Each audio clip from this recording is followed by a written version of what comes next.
સ્વાગત છે તમારું કુકિંગ કોર્નર પર.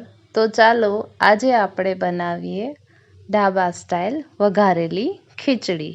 આ ખીચડી ખાવામાં ટેસ્ટી અને વિટામિન્સવાળી હોય છે. આ રીતથી સરળ રીતે ખીચડી તૈયાર થઈ જાય છે. તો ચાલો આપણે વઘારેલી ખીચડી બનાવવાની શરૂઆત કરીએ.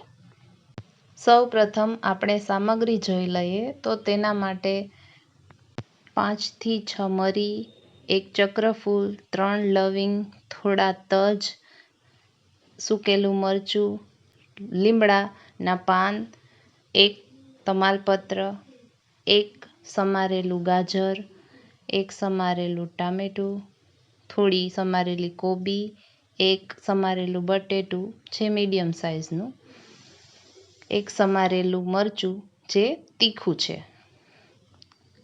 1 ચમચી નમક, અડધી ચમચી ગરમ મસાલો જે ઘરે બનાવેલો છે, 1 ચમચી લાલ મરચું પાવડર,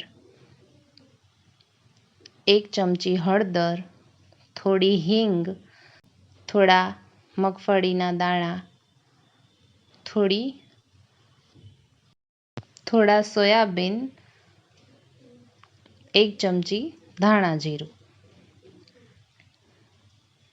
વઘાર કરવા માટે 1 ચમચી જીરું, 1 ચમચી રાઈ અને 1 ચમચી આદુની પેસ્ટ લીધેલી છે. અડધો વાટકો ચોખા લીધેલા છે અને અડધો વાટકો તુવેરની દાળ લીધેલી છે કે જે મેં અડધો કલાક ગરમ પાણીમાં પલાળીને રાખી મૂકેલી હતી. આ બધા મસાલા સેટ કર્યા બાદ હવે આપણે કુકરમાં 2 થી 3 મોટી ચમચી તેલ મૂકીશું. તેલ ગરમ થયા બાદ રાઈ એડ કરીશું. રાઈ સારી રીતે તતળી જાય ત્યારબાદ જે મસાલા હતા સૂકા તે બધા તેમાં નાખીશું. આ મસાલા પહેલાંથી નાખવાથી તેલમાં તેની સારી રીતે સુગંધ બેસી જાય છે. ત્યારબાદ આપણે તેમાં જીરું નાખીશું. આ દરમિયાન ગેસની ફ્લેમ મીડિયમ રાખવાની છે. હિંગ નાખીશું. હવે આપણે તેમાં બધા જ શાકભાજી એડ કરીશું. લીલા મરચાં, ગાજર, કોબી, બટેટા, તમને પસંદ હોય તે બધા શાકભાજી આમાં તમે નાખી શકો છો. મારી પાસે અવેલેબલ હતા તે નાખ્યા છે. 1 ટમેટું, તમને પસંદ હોય તો રીંગણું પણ નાખી શકો છો અને લીલી તુવેર પણ નાખી શકો છો. ત્યારબાદ તેને સારી રીતે મિક્સ કરવાના છે. મસાલા અને શાકભાજી સારી રીતે મિક્સ કર્યા બાદ તેમાં 1 ચમચી આદુની પેસ્ટ ઉમેરવાની છે. હવે તેમાં હળદર અને નમક એડ કર્યા બાદ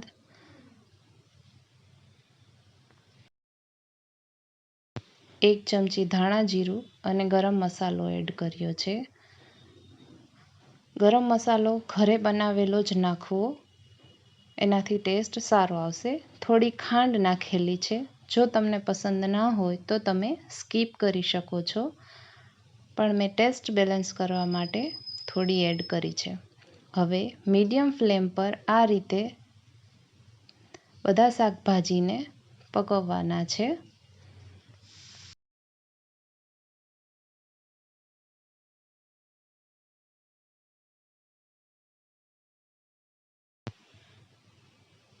આ રીતે થોડી વાર માટે તમારે તેને ગરમ કરવાનું છે.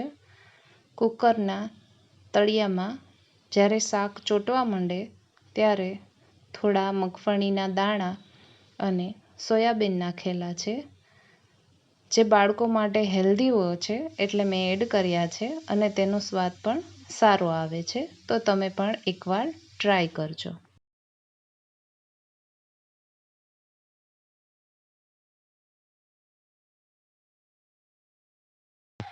5 થી 7 મિનિટમાં તે બધું સારી રીતે સેટ થઈ જશે. થોડી વારે ચમચાની મદદથી હલાવતા રહેવાનું છે. હવે તેમાં તુવેરની દાળ અને ચોખા જે સારી રીતે ધોઈને લીધેલા છે તે નાખવાના છે અને તેને ફરીથી મિક્સ કરતું રહેવાનું છે. દાળ અને ચોખા નાખ્યા બાદ ચમચાની મદદથી સારી રીતે હલાવજો, નહીંતર તળિયામાં ચોખા અને દાળ બેસી જશે. આ બધી પ્રોસેસ લો ફ્લેમ પર પણ કરી શકાય. બધું એક સરસ સેટ થયા બાદ તેમાં લાલ મરચું પાવડર 1 ચમચી ઉમેરી અને વ્યવસ્થિત હલાવવાનું છે.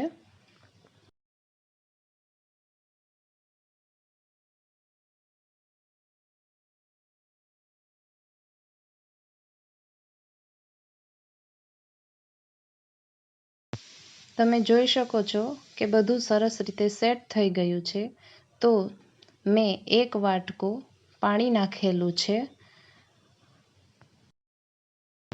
ત્યારબાદ તેમાં અડધો વાટકો એ જ વાટકાનું માપ રાખ્યું છે અને અડધો વાટકો પાછું પાણી એડ કર્યું છે.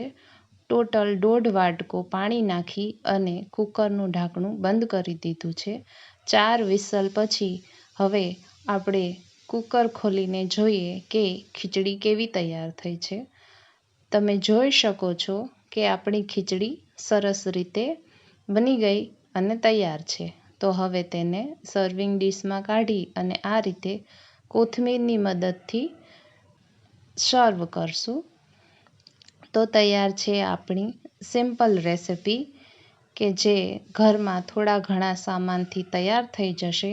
ખાવામાં ટેસ્ટી અને હેલ્ધી છે. બનાવવાની રીત ખૂબ સરળ છે. જો તમારે ઘરનો ગરમ મસાલો તૈયાર કરવો હોય તો તેના માટે તજ, લવિંગ, મરી અને ફૂલ ચક્ર લઈ શકો. તજનું પ્રમાણ વધારે રાખી અને આ મસાલો ઘરે જ બનાવો તો આ ખીચડી વધારે સરસ થશે. તમને મારો આ વિડીયો કેવો લાગ્યો તે મને જરૂરથી જણાવજો. જો તમને મારો આ વિડીયો પસંદ આવ્યો હોય તો લાઈક કરો, શેર કરો, સબસ્ક્રાઈબ કરો, બેલ આઇકોન પ્રેસ કરવાનું ભૂલતા નહીં. તો ફરીથી મળશું એક નવા વિડીયો માટે. Thank you for watching.